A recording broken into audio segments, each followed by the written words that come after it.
प्रारब्ध के सभी दर्शकों को हमारा फिर से नमस्कार। और इस बार हमारे साथ हमारे स्टूडियो में हैं आप सभी के फेवरेट श्री अजीत सिंह जी, जो आजकल उर्फ में नहीं लगाना चाहता, जो आजकल बाबा रामदास हैं और इसी नाम से जाने चाहिए। अभी वानप्रस्थी हो चुके हैं, पर आज की हमारी जो सारी चर्चा है, जो सारी बातचीत है, वो इनके एक दूसरे पैशन पे है जिससे इनका जीवन की शुरुआत हुई थी। वो है कुश्ती, और जिसके बारे में ये तमाम तरीके से इसके कुश्ती के अलग अलग एस्पेक्ट्स पे, कुश्ती से जुड़ी बहुत सारी घटनाओं, दुर्घटनाओं और यहाँ तक कि उसमें जो सफलताएं मिल रही हैं हमारे पहलवानों को, उस पर इनका डिटेल्ड एनालिसिस रहता है, बहुत ही ज़्यादा पसंद किया जाता है। So here we are, Ajit Singh ji studio में बहुत बहुत स्वागत, बहुत दिन बाद। थैंक यू, अच्छा लगा आप लखनऊ आए। सर, कुश्ती की बात हो रही है तो थैंक यू संदीप भाई, थैंक यू वेरी मच, मुझे बुलाने के लिए धन्यवाद। जी सर। और सबसे पहले तो सर शुरुआत करेंगे जनवरी 2023 से, जब एक बहुत बड़ी एलिगेशंस लगे WFI प्रेसिडेंट पर कि वित्तीय अनियमितताएं हैं, और कोच और बाकी सब लोग जो है लखनऊ के एकेडमी में इस तरीके की यौन शोषण के आरोप लगाए, और वो भी बहुत बड़े लेवल के पहलवानों ने लगाए जो कि सेलिब्रिटीज़ हैं हमारी कुश्ती, भारतीय कुश्ती के। विनेश फोगाट जी हो गई, साक्षी मलिक जी हो गई, बजरंग पुनिया जी हो गए। तो क्या स्थिति है, व्हाट इज़ हैपनिंग, मतलब क्या स्टेटस क्या है अभी फ़िलहाल उन एलिगेशंस का? देखिए, वो जब ये ऐसे आरोप लगे थे और जंतर मंतर पे पहलवानों ने धरना दिया था, उससे ना कुश्ती जगत में नहीं, पूरे देश के खेल जगत में एक तहलका मच गया था और सरकार भी दबाव में आ गई थी, क्योंकि मुद्दा ही इतना संवेदनशील था और आखिर बेटियों का मुद्दा है, भावनात्मक मुद्दा है, तो सरकार भी दबाव में थी और पूरा नेशनल मीडिया, क्योंकि जंतर मंतर पे पहलवान जी लोग धरने पे बैठे थे जी, तो सरकार भी दबाव में थी। तो पहलवानों की डिमांड थी कि जांच बनती है। तब एक सरकार ने 2 जांच बिठाई थी, एक IOA ने जांच बिठाई थी और एक खेल मंत्रालय ने ओवरसाइट कमेटी बनाती थी। और ब्रजभूषण शरण सिंह जी ने स्वयं ही WFI के सभी क्रियाकलाप से 4 हफ्ते के लिए खुद को दूर कर लिया। ब्रजभूषण शरण सिंह जी इस समय WFI के प्रेसिडेंट हैं जी। और उन्होंने खुद को थोड़ा सा हमारे दर्शकों की मांग रहती है कि हमारी आवाज़ जो है उन तक नहीं पहुंचती, तो हम लोग थोड़ा सा और कस के आराम से जी, जैसे आपकी बुलंद आवाज़ है। हाँ, तो WFI प्रेसिडेंट ब्रजभूषण शरण सिंह जी ने 4 हफ्ते के लिए खुद को WFI की सभी एक्टिविटी से विड्रॉ कर लिया था। ठीक है कि आप ठीक है जांच करा लीजिए। तो तब ओवरसाइट कमेटी ने जांच की और समय उनको लगाता था कम है, तो उन्होंने 2 हफ्ते का समय मांगा जी, और वो जांच पूरी होते होते फिर भी 3 महीने लग गए। और अब ऐसा सुनने में आया है कि ओवरसाइट कमेटी ने अपनी जांच खेल मंत्रालय को सौंप दी है, परंतु अभी तक खेल मंत्रालय ने उसको सार्वजनिक नहीं किया। चलिए, अच्छा, 1 मिनट। तो हुआ क्या कि इस बीच क्या हुआ कि 3 महीने हमारे कैलेंडर ईयर के खराब हो गए जी। ये आप पूछ रहे थे कुछ? हाँ, मैं यही पूछ रहा था कि अब चूंकि क्या है कि ये तो कुछ चंद पहलवानों का मसला था, पर उससे क्या हज़ारों जो पहलवान हैं या जो हमारे बच्चे हैं जो इस क्षेत्र में अपना नाम बनाना चाहते हैं या एक्टिविटी स्पोर्ट्स पर्सन्स हैं, उनके जीवन का क्या, what is happening with them, वो अब नेक्स्ट क्या हो रहा है जिससे उनकी अपनी जो इस प्रक्रिया है कुश्ती की वो चलती रहे। सो मुझे लगता है कि आप अभी अयोध्या से होकर आए हैं, जहाँ पे एक बहुत बड़ा नेशनल चैंपियनशिप ऑर्गेनाइज किया गया। जी। कृपया उसके बारे में बताएं हमें। देखिए, हुआ क्या ना कि जब WFI ने अपनी एक्टिविटीज़ बंद कर दी तो इंटरनेशनल टूर्नामेंट्स में तो नेशनल टीम ने पार्टिसिपेट किया, पर जो डोमेस्टिक एक्टिविटीज़ थी ना वो सारी ठप पड़ गई थी। ओके। और देखिए, WFI एक साल में करीब 22 या 23 मेजर टूर्नामेंट्स कराता है। इसके अलावा सिलेक्शन ट्रायल्स होते हैं, वो अलग होते हैं। 20-25 तो नेशनल लेवल के टूर्नामेंट्स होते हैं। अब उन टूर्नामेंट से पहले सब स्टेट चैंपियनशिप होती हैं, उन स्टेट चैंपियनशिप से पहले डिस्ट्रिक्ट चैंपियनशिप होती हैं। तो अगर 20 नेशनल होने हैं तो 20 स्टेट चैंपियनशिप तो नहीं है, 20 डिस्ट्रिक्ट चैंपियनशिप तो नहीं। सही। तो वो इतना वृहद एक्टिविटीज़ होती हैं और इतना टाइट शेड्यूल है कि अगर उसमें आप 1 हफ्ता भी आपका खराब हो जाए ना तो फिर आपको वो गड्ढमड हो जाता है आगे की। हाँ, तो फिर WFI ने कहा कि अब ठीक है, आपकी रिपोर्ट तो पता नहीं कब आएगी, और मैंने अपने आप को 4 हफ्ते के लिए ब्रेक दिया था ना। नाउ इट्स 3 मंथ्स, हम एक्टिविटी शुरू कर रहे हैं। और वो उन्होंने मंत्रालय को सूचित किया और नेशनल चैंपियनशिप की घोषणा कर दी। तो हालांकि वो जो धरना देने वाले पहलवान थे, आंदोलन वाले, उन्होंने इस पर भी ऑब्जेक्शन किया, पर उन्होंने कहा नहीं, हम आप तीन के लिए पूरे देश के पहलवानों की सारी एक्टिविटीज़ को, उनकी पूरी रेसलिंग की एक्टिविटीज़ को जी हम कब तक डिले करेंगे। Of course. तो उन्होंने नेशनल चैंपियनशिप कराई and it was extremely successful tournament. मैं अभी वहाँ 3 दिन रह के आया हूँ। ओके कल शाम को वो 5 बजे ख़त्म हुआ टूर्नामेंट। और इतनी भीषण गर्मी, लू, जी कल का temperature it was almost 42 degrees. जी इतनी गर्मी के बावजूद भी गजब का पार्टिसिपेशन था। और क्या मतलब वहाँ पे एक अंडर 17 का नेशनल चैंपियनशिप हुआ है जी इसके अलावा एक नेशनल रैंकिंग टूर्नामेंट ओके जो कि एलिगेशंस लगने के कारण बीच में रोक दिया गया था जनवरी में। उसमें सिर्फ फ्री स्टाइल हो गया था, ग्रेको रोमन और वुमेन रेसलिंग बाकी थी, ओपन नेशनल रैंकिंग टूर्नामेंट था। ओके उसको कंक्लूड किया और मैं तो 3 दिन कुश्तियाँ देखता रहा था। जी और क्या गजब की परफॉर्मेंस थी बच्चों की और क्या उत्साह था। बहुत सारे बच्चों से बात हुई और वो इस सदमे से उबर चुके हैं जी और रेसलिंग एक्टिविटीज़ फिर से शुरू हो गई हैं। ग्रेट अब इसी मई के महीने में फिर से एक अंडर 15 मैंने मुझे बताया गया कि एक अंडर 15 टूर्नामेंट जो है वो पुणे में हो रहा है, नेशनल चैम्पियनशिप हो रही है। इसी तरह अब तो शेड्यूल साल भर का बना हुआ है और वो सारे टूर्नामेंट्स इसी तरह चलते रहेंगे।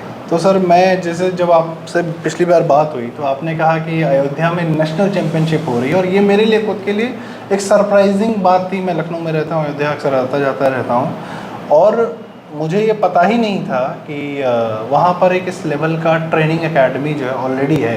तो थोड़ा सा क्या उस ट्रेनिंग एकेडमी के बारे में बताएंगे, क्या नाम है, कैसा सेटअप है, किसके द्वारा स्थापित किया है, हाउ इज़ इट? देखिए ये तो कल मैं जहाँ पे नेशनल चैंपियनशिप ऑर्गेनाइज की जा रही है, मतलब नहीं आपको गवर्नमेंट का है क्या ये? नहीं, it is a private setup. Okay, it's a private setup. Brijbhushan Sharan Singh जी जो कि कुश्ती के अध्यक्ष हैं, ये वो उनकी एक प्राइवेट प्रॉपर्टी है। ओके वो इनफैक्ट ही run several educational institutes there Nandini Nagar में। ओके वहाँ पर उनका एक नर्सिंग कॉलेज है, एक पीजी कॉलेज है। Great. तो वहाँ पर उन्होंने एक रेसलिंग एकेडमी की स्थापना की है and they have got world class facilities. मैं उनका रेसलिंग हॉल देख के आया और मैं देख के दंग रह गया। अच्छा मैंने कहा, और 4 मैट का शानदार, they have got a swimming pool there, they have got a world class gym there, बहुत बढ़िया बेहतरीन लश ग्रीन ग्राउंड है। They have got a Russian coach there. Okay हाँ, एक बेलारूस का कोच वहाँ पे आके पिछले 6 महीने से ट्रेनिंग दे रहा है और उसकी शायद 2-2.5 लाख रुपए सैलरी दे रहे हैं वो, एक कोच की सैलरी। इसके अलावा 4 कोच तो और है। और इस तपती धूप लू में उन्होंने एक पूरा परमानेंट शेड बना दिया ओपन एयर, जिसके अंदर 5 मैट्स लगाकर आप एक दिन के शॉर्ट नोटिस पे वहाँ नेशनल चैंपियनशिप करा सकते हैं। ये पूरा का पूरा सेटअप उनके पास हमेशा तैयार रहता है।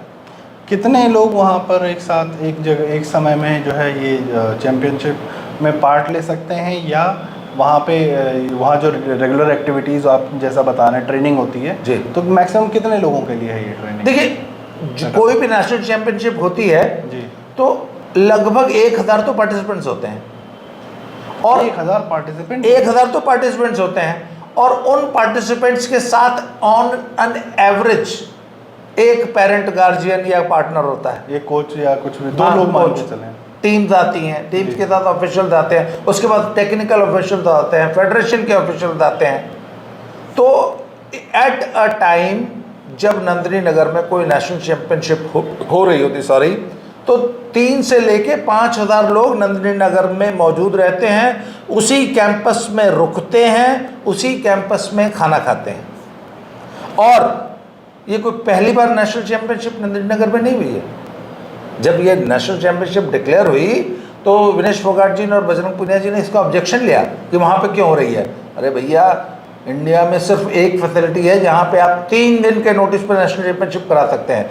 एक आपको में ताज्जुब होगा कि एक नेशनल चैंपियनशिप कराने का खर्चा औसतन 40-50 लाख रुपए से 1 करोड़ रुपए तक आता है। अब अगर किसी आयोजक को आप बोल दें कि 10 दिन के अंदर तुमको नेशनल चैंपियनशिप करानी, तो कोई भी हाथ खड़ा कर देगा। और चूंकि ये इतना खर्चीला आयोजन होता है तो इसलिए कोई भी स्टेट एसोसिएशन ये इतना बड़ा खर्च, अरे भैया हाथी पालने जैसा हो गया ना, बिल्कुल, तो कोई तैयार नहीं होता था। तो आज से 12 साल पहले जब ब्रजभूषण शरण सिंह जी कुश्ती संघ के अध्यक्ष बने तो उन्होंने इस चीज़ को महसूस किया कि यार नेशनल चैंपियनशिप तो कोई कराना नहीं चाहता, तो उन्होंने कहा ठीक है हम कराएंगे। और आपको मालूम है पिछले 12 सालों में कम से कम 100 से ज़्यादा नेशनल चैंपियनशिप्स नंदिनी नगर में हो चुकी हैं। मतलब और एक नेशनल चैंपियनशिप कराने में न्यूनतम 50 लाख नहीं तो 1 करोड़ रुपया खर्च होता है। और ये क्या, ये खर्च सरकार की तरफ से होता नहीं, है? सरकार तो मुश्किल से 5-10 लाख रुपए ग्रांट देती है। मुश्किल है, I am not very sure, वो मैं पूछ के आपको बताऊंगा कभी। जी, आई थिंक ठीक है, it's not about the financials first. No, it is why not. I was coming to another thing. मैं दूसरी बात पे आ रहा था कि ये फाइनेंशियल्स तो मैटर करते हैं कि आप इंडिविजुअल चैंपियनशिप्स करवाते हैं, पर वो 1 करोड़ खर्चा करने के लिए जो आपने बताया 3000 से 5000 लोग एक जगह रह सकते हैं, टिक सकते हैं, खाना खा सकते हैं, एक ही कैंपस के अंदर रह सकते हैं, इसको सुन के तो मुझे अपने स्कूल टाइम की याद आ गई कि जो हॉस्टल में हम लोग रहते थे, ये कुछ उस प्रकार का पूरा एक फुल फ्लेश सेटअप है। बिल्कुल। और उस अपने एक सेटअप को क्रिएट करने का जो फाइनेंशियल्स है वो कहीं बहुत ज़्यादा। हाँ देखिए, वो तो मैंने बोला ना। और मैं जो है अब ये कहना चाहूँगा कि would very much like to visit this place. बिल्कुल, 2 घंटे की दूरी पे लखनऊ से। हाँ, और मैं जाऊंगा। मैं असल में क्या है ना अपने कि दे हैव गॉट ह्यूज कैंपस जहाँ पे एक पीजी कॉलेज का पूरा सेटअप है, उसके बगल में एक नर्सिंग कॉलेज है, उसके बाद में एक प्राइवेट सीबीएसई स्कूल है, उसके बगल में एक और कॉलेज है।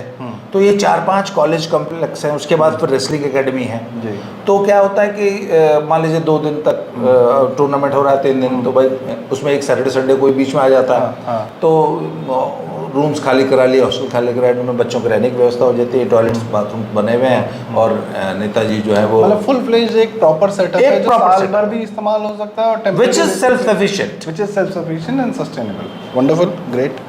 दूसरा सर ये कि चलिए ये मैं देखना भी चाहूँगा, और मैं चाहूँगा कि अपने व्यूअर्स को हम इस एकेडमी का एक कोशिश करेंगे कि हम अगर कुछ वहाँ के विजुअल्स हमें मिल सकें। हाँ, मैं अगली बार हम एक प्रॉपर जो है हम आपसे भी वो विजुअल शेयर करेंगे कि अयोध्या नगरी में इस प्रकार का एक बेहतरीन खेलों के लिए नेशनल चैम्पियनशिप क्रिएट करने का पूरा आयोजन किया जा रहा है, हो रहा है।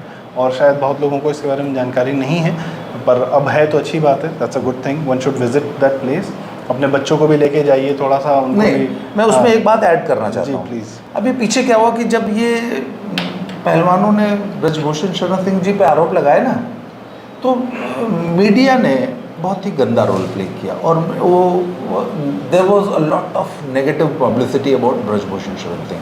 भाई सारी दुनिया को ये बताया गया कि बाहुबली हैं, तानाशाह हैं, एक मिनट, ये है वो है वो है, तो सारी दुनिया को ये तो पता लग गया कि भाई ब्रजभूषण सिंह जो है बाहुबली और तानाशाही करते हैं और अपनी मनमर्जी करते हैं और रेसलिंग फेडरेशन वैसे चलाते हैं। तो जब मैं वहाँ पहुँचा ना परसों नंदिनी नगर, तो जब मैंने वो सेटअप देखा, और वो जो उन्होंने सिर्फ कुश्तियाँ कराने के लिए जो हॉल बनाया है, it is an open air hall, covered, साइडों से खुला है, ऊपर से कवर्ड है। उस हॉल की लागत लगभग 1.25 करोड़ रुपए आई। It was brand new facility. वहाँ पे रूम्स बने हुए हैं और कॉन्फ्रेंस रूम बना हुआ है, उसके बाद 5 मैट लग सके इतना लंबा हॉल है, और उसके ऊपर वो जो आजकल रेलवे स्टेशन पे है ना, बहुत बड़ा हेलीकॉप्टर की तरह बड़ा पंखा होता है, जो एरिया में बताएं, क्योंकि 5 मैट हो सकता है, कम से कम 5000 लोग वहाँ कुर्सियाँ डाल के एट ए टाइम बैठ सकते हैं। समझ लीजिए कि 4 बास्केटबॉल कोर्ट्स का वो कवर्ड एरिया, उसके अगल बगल में दर्शकों के बैठने के लिए सीढ़ियाँ बनी हैं। वंडरफुल। और उसके ऊपर वो जो हेलीकॉप्टर नुमा जो बड़े वाले पंखे आए हैं आजकल, वो वाले पंखे लगे हैं। तो मैंने बोला कि लोगों को ये भी तो पता लगना चाहिए कि ब्रजभूषण सिंह जी ने कुश्ती के लिए कुछ किया तो सही, इतना बड़ा हॉल भी बनवाया है, अपनी जेब से 1.25 करोड़ रुपए खर्चे हैं। तो मैंने बोला कि वी शुड शोकेस दिस। हाँ, सारी दुनिया को ये तो पता लग गया। हाँ। नहीं, it's not only about the publicity, but also कि if people come to know, if somebody is doing good, वो तो पता चलना चाहिए। तो ये देश दुनिया को ये भी तो पता चले। सर उस फैसिलिटी का, जैसे मैं जब पहली बार मैंने आपसे सुना कि इतनी बढ़िया एकेडमी है, सेटअप है, ये है वो है, तो मैंने सोचा कि मेरे भांजे हैं 10-11 साल के हैं, एक बार ले चल के मैं उनको भी दिखाऊं कि चलो ये स्पोर्ट्स एकेडमी है, ट्रेनिंग, पढ़ाई लिखाई तो चल रही है, सो चल रही है, प्लस उनको भी एक थोड़ा सा फील हो कि हाँ एक अच्छी जगह है, एक बढ़िया ट्रेनिंग सेंटर है, कुछ है, एक दो दिन अगर वहाँ रुक के कुछ इस प्रकार का हो कि उनकी एक्टिविटीज़ में इन्वॉल्व हो सकें, जैसे बच्चों की बहुत सारी एक्टिविटीज़ हैं, why not this as well.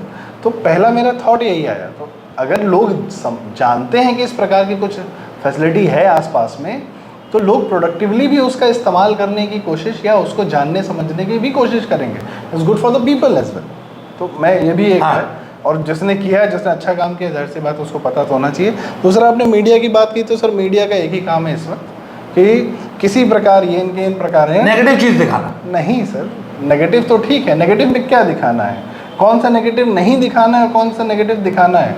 UP को माफिया राज और यूपी को, उत्तर प्रदेश को गुंडे बाहुबलियों का जो है, उनको बस एक ये टर्म मिल रहा है कहीं से। पंजाब में कितना बड़ा जंगल राज चल रहा है, इससे उनको कोई मतलब नहीं है। बिहार में कितना बड़ा जंगल राज चल रहा है, इससे उनको कोई मतलब नहीं है। और बाकी अन्य प्रदेशों में क्या क्या हो रहा है, राजस्थान में, बंगाल में रामनवमी पे दंगे हो रहे हैं, उससे उनको कोई मतलब नहीं है। That's not a big deal, that's okay, that's होता रहता है। यूपी में एक माफिया मिल गया, उत्तर प्रदेश को माफिया स्टेट घोषित करने का ये एक उनकी लाइन चल रही है, इसमें जो भी फिट बैठ जाए, ठीक है। तो काम नहीं देखना है कि काम क्या हो रहा है, फिर कहते हैं कि लोग उन पे विश्वास क्यों नहीं करते। खैर that's another matter, that will be another discussion. So this is unnecessary कि अच्छी चीज़ नहीं दिखानी है और गंद को थोड़ा सा पकड़ के एम्पलीफाई कर देना है, एग्जेजरेट कर देना है। दूसरा सर ये कह रहा था कि एक इतना बड़ा सेटअप है, बहुत अच्छी बात है। आगे आप क्या देखते हैं कि अब जैसे क्या कुश्ती अपनी इन जो एक इतनी दुर्घटनाएं हो गई, इससे क्या आगे बढ़ के, चूँकि अब हर ओलंपिक में कोई ना कोई मेडल हमारे यहाँ से आ रहे थे, रेसलिंग में आ रहे थे, रेसलिंग में आ रहे थे, रेसलिंग में परफॉर्मेंस लगातार अच्छी रही है, तो क्या कुश्ती, रेसलिंग, इंडियन रेसलिंग इन घटनाओं को पीछे छोड़ के आगे बढ़ के वापस से क्या अपना परफॉर्मेंस को मेंटेन कर पाएगी कमिंग ओलंपिक्स में, जो कि 2 साल बाद ही होने वाले हैं? Certainly will do better. मुझे मैं आपको बताऊँ, अभी की बात जो मैंने कैडेट नेशनल चैम्पियनशिप देख के आ रहा हूँ मैं, तो इनफैक्ट मुझे आई वॉज सरप्राइज्ड कि the boys are really doing very well. और ऑल ओवर द कंट्री जो हमारी कोचिंग एकेडमीज़ हैं, जो हमारे कोचेस हैं, they are doing a wonderful job, no doubt about it. Great. और आपको जान के ताज्जुब होगा कि इस वक्त हमारी जो हमारी फर्स्ट लाइन है रेसलर्स की, जो इस वक्त ओलंपिक्स और वर्ल्ड चैम्पियनशिप में पार्टिसिपेट कर रही है, उसके बाद जो हमारी जो टीम स्ट्रेंथ है ना, वो बहुत स्ट्रॉन्ग है। हमारे पास हर वजन में आज का जो चैंपियन है, नेशनल चैंपियन, उसको हराने वाले, कभी भी नेट पे हरा सकने वाले हर वजन में कम से कम 4 लड़के हैं।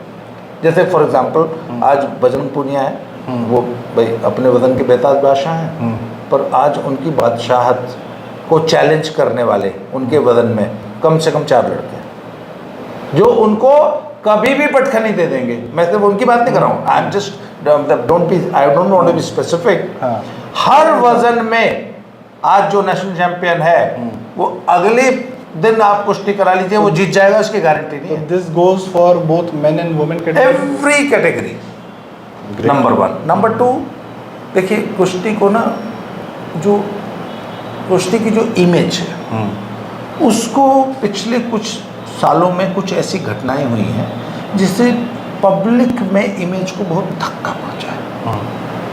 सबसे पहले तो सुशील कुमार जी वाली घटना हुई। उसके बाद क्या हुआ कि रोहतक में एक अखाड़े में गोली कांड हो गया, जिसमें एक कोच ने 5-6 हत्याएं कर दी। उसके बाद कुछ ऐसे और घटनाएं हो गई। तो इसके बाद ये जंतर मंतर पे जो एलिगेशंस लग गए और धरना हो गया। इससे क्या है कि कुश्ती की इमेज बहुत ख़राब हुई, और इस इमेज को वापस, इस डैमेज को वापस दूर करना पड़ेगा। और कल हम लोग बैठ के ना एक पैनल डिस्कशन हो रहा था नंदिनी नगर में, तो मैंने एक बात कही। मैंने कहा देखिए, ये बड़ी विडंबना है कि कुश्ती और कबड्डी जैसे गेम्स पे ना, इस पे गरीब आदमी का स्पोर्ट्स, गरीब आदमी का बच्चा पहलवानी करता है, और अमीर आदमी का बच्चा वो टेनिस खेलता है, बैडमिंटन खेलता है ना। तो पोलो खेलता है, घुड़सवारी करता है, शूटिंग करता है, बैडमिंटन, बास्केटबॉल, पर गरीब आदमी का बच्चा पहलवान है। मैंने कहा एक तो ना इस पे जो ये गरीब आदमी का जो टैग लगा हुआ है ना, इसको हटाना। यूरोप में तो ऐसा नहीं, अमेरिका में तो ऐसा नहीं है ना। अमेरिका में तो डॉक्टर्स के बच्चे भी पहलवानी करते हैं, और हमारे यहाँ बड़े बड़े लोग भी पहलवानी करते थे सर। तो ये हाँ, हमारे यहाँ पहले राज परिवार पहलवानी करता था। भारत की परंपरा तो ये है कि जो भारत का कुलीन वर्ग था ना, वो पहलवानी करता था, वो अखाड़े में उतरता था। राजा का बेटा पहली राज्य का सबसे तगड़ा पहलवान होता था। सबसे पहले ट्रेनिंग उसकी फिजिकल में पहलवानी नहीं होती थी। जो फिजिकली तगड़ा नहीं है, जो तगड़ा मल्ल नहीं है, वो काहे का राजा है ना। तो आखिर इस पे जो ये जो गरीब आदमी का टैग लगा हुआ, और this is a public perception. एक तो मैंने कहा ये जो पब्लिक परसेप्शन है, इसको इम्प्रूव करने की जरूरत है। अभी क्या है कि ब्रजभूषण शरणजीत सिंह जी के 3 कार्यकाल पूरे हो गए, तो अब अभी इस मई में जो है नेक्स्ट वीक नया चुनाव होने वाला है। तो मैंने कहा उसमें एक नई टीम WFI में टेक ओवर करेगी, और ब्रजभूषण सिंह जी जो है वो अब पितामह की भूमिका में, पेट्रन की भूमिका में, मार्गदर्शक की भूमिका में आ जाएंगे। और देखिए इस आदमी ने इतना काम किया है ना रेसलिंग के लिए, मैं तो कहता हूँ लोगों को देखना चाहिए। And there is a need to showcase his work. Sir मैं अच्छा एक minute, let me please continue. तो मैंने कहा जो नई टीम आएगी, तो जो नई टीम आने, जो हमारे जो नया यंग ब्लड आ रहा है WFI में, हम लोग उनसे बात कर रहे थे। तो मैंने कहा देखिए आप लोगों के सामने सबसे बड़ा चैलेंज ये आएगा कि आपको रेसलिंग की इमेज में जो डेंट लगा है ना, we will have to repair it. हमको सबसे पहले तो अपनी इमेज बिल्डिंग और रेसलिंग को अपनी ब्रांडिंग देश में करने की जरूरत है। बिल्कुल। और जो अवधारणाएं हैं कुश्ती के बारे में, तो उसके लिए हमने वो एक बड़ा बृहद प्लान बनाया है। WFI ने रेसलिंग टीवी के नाम से एक टीवी चैनल शुरू किया है। अभी वो शुरू में तो YouTube पे आएगा, उसके बाद हम उसको एक फुल फ्लेश टीवी चैनल के रूप में भी want to develop it. Wonderful. और उसमें हमारा जो मेन उद्देश्य होगा कि we will be developing wrestling, the sports of wrestling as a brand. Society में हमको रेसलिंग की ब्रांडिंग करनी है, जिससे सोसाइटी का जो एलीट क्लास है ना, वो रेसलिंग को not only as a sport, medal जीतना नहीं, जैसे हम लोग आप डिस्कस कर रहे थे, wrestling should be a way of life, it should be a life style, it should be a, मतलब आप कह सकते हैं कि स्टेटमेंट ऑफ लाइफ, मतलब जीवन शैली के रूप में। सर मैं इस पे चूँकि पहली बात, मैं 2-3 बातें एक साथ करूँगा। जो हमारी बात हो रही थी कि पहला ये, जैसे आपने बताया राजा के लड़के कुश्ती करते थे, पहलवानी करते थे, मुझे याद है महाभारत में जब कृष्ण भगवान सबसे पहले बचपन में तो जो उन्होंने चमत्कार किए सो किए, पर जब कंस के यहाँ गए पहुँचे तो सबसे पहला जो उनका चैलेंज था, जो उन्होंने पार किया था, वो था मल्ल युद्ध। कंस के सबसे बड़े पहलवानों को उन्होंने, और श्री भगवान बलराम जी ने, तो उन्होंने पटकनी दिया मल्ल युद्ध। और वो बहुत बड़े ज्ञाता थे मल्ल युद्ध के कृष्ण, तभी उन्होंने भीम को भी बताया कि जरासंध को कैसे करना है।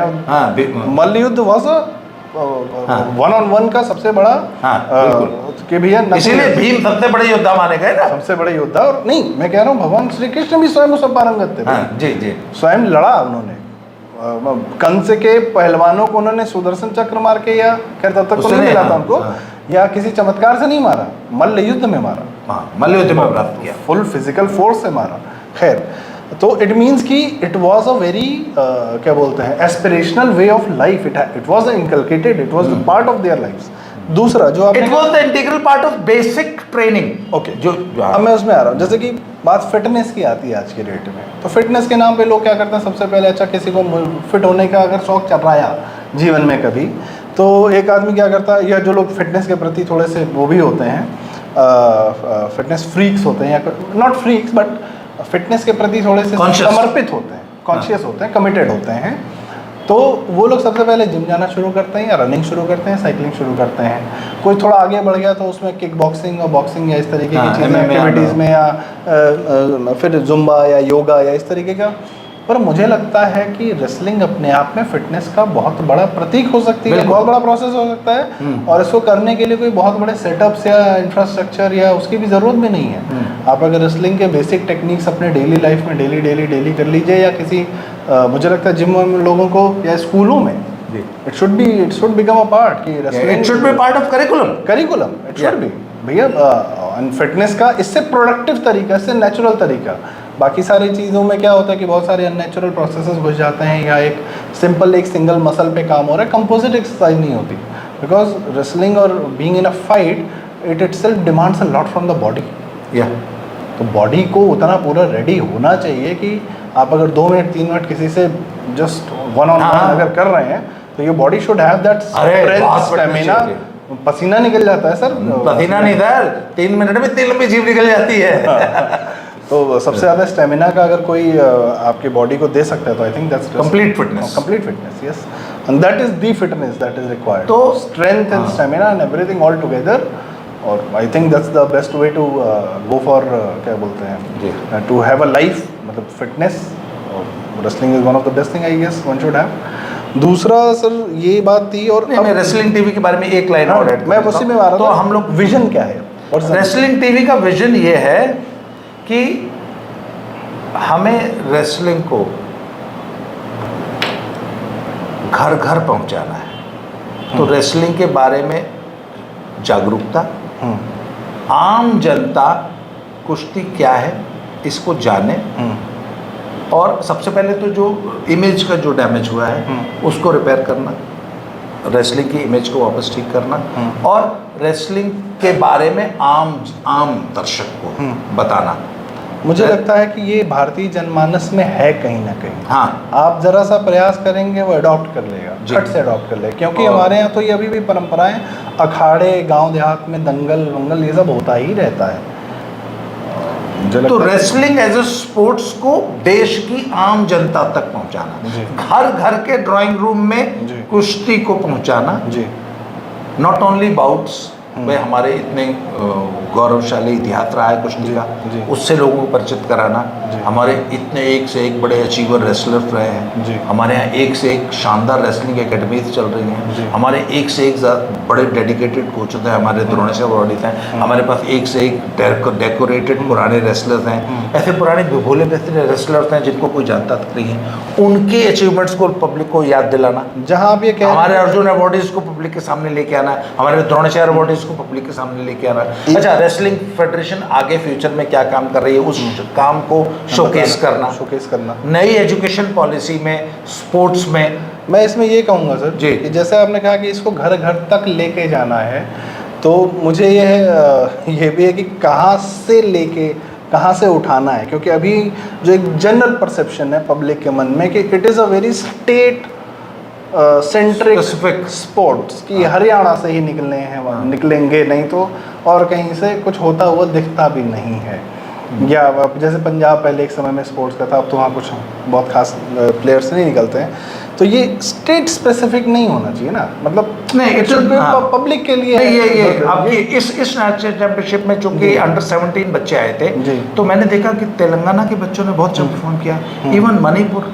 मैं आपको बताऊं कि कर्नाटक में एक जिला है मैसूर के पास, एक एरिया है, वहाँ पे आज से कुछ करीब 100-150 साल पहले अफ्रीका मूल के कुछ लोग आके बस गए थे।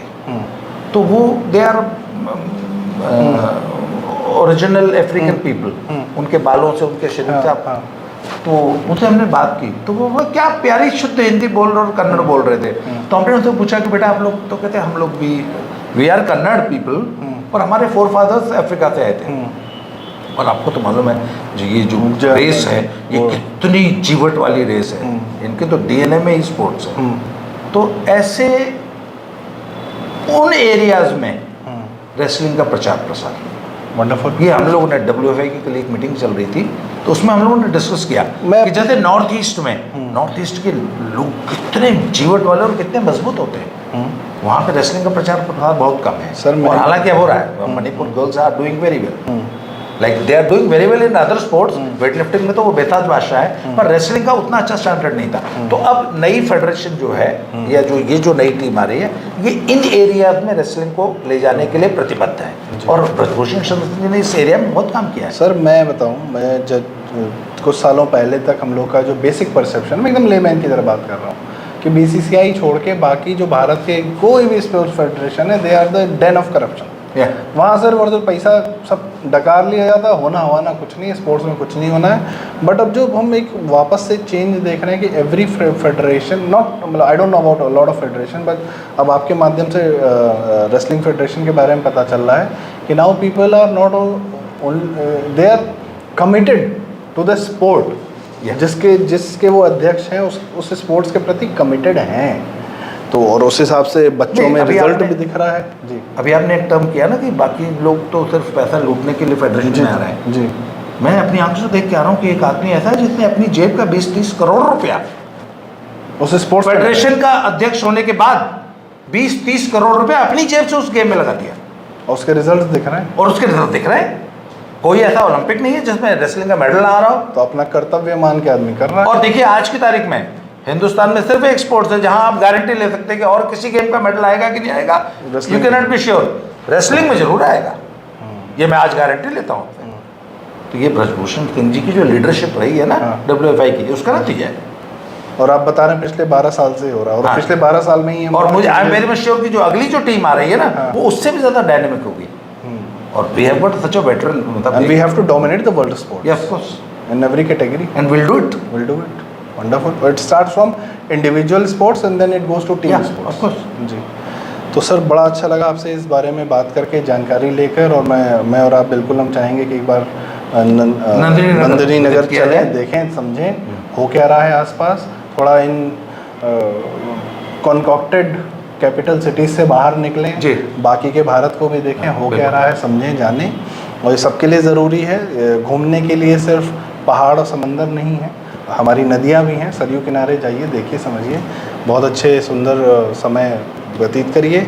तो thank you so much for listening viewers, और हम अन्य और वीडियोस के साथ आपके साथ हमेशा आते रहेंगे। अभी अजीत सिंह जी आज हमारे लखनऊ स्टूडियो में हैं, हम इनके साथ अन्य विषयों पर भी बातचीत करेंगे। और thank you so much for this. और प्रारब्ध के सभी दर्शकों को हमारा फिर से नमस्कार। अजीत जी थैंक यू, धन्यवाद सर। थैंक यू संदीप भाई, थैंक यू वेरी मच। बहुत जल्दी अगले वीडियो में फिर से मिलते हैं। Thank you very much.